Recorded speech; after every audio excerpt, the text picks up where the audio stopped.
At the G7 summit in Italy, President Biden is sending a clear message to Russia that the U.S. plans to support Ukraine for the long haul. The president signed a 10-year security agreement with Ukraine. The U.S. is also taking the lead in providing a $50 billion loan paid for by frozen Russian assets. Nancy Cordes is covering the G7 summit. Nancy, good morning. Good morning, Vlad. A short time ago, the G7 leaders welcomed a special guest into their midst, Pope Francis, who arrived via helicopter in style here in southern Italy. It's his first G7 summit. He's here to talk with the other leaders about artificial intelligence as they grapple with how to make sure this technology develops in a manner that is ethical and protects the workforce. The other big focus here, as you mentioned, has been Ukraine and how to change the dynamic in this 2.5-year war with Russia. Ukraine notched a series of victories Thursday, far from the battlefield. First was the long-term security agreement signed by President Biden and President Zelensky, pledging U.S. military aid and training for the next 10 years.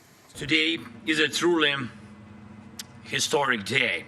Then all the G7 leaders agreed on a new $50 billion loan to help Ukraine rebuild, to be paid for with the interest from frozen Russian assets. It's a vital step forward in providing sustainable support for Ukraine. The U.S. also imposed new sanctions on foreign banks that do business with Russia,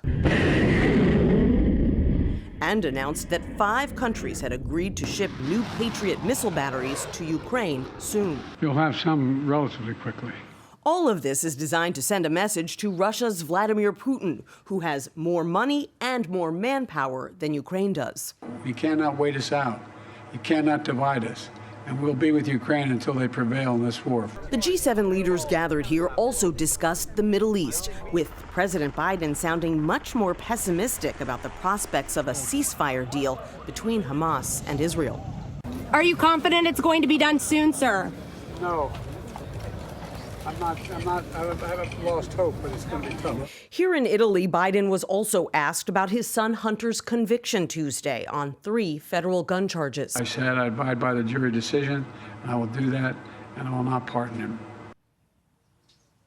Hunter Biden faces anything from probation to years in jail when he is sentenced later this year. President Biden was asked whether he would commute his son's sentence, and he answered with just one word: no.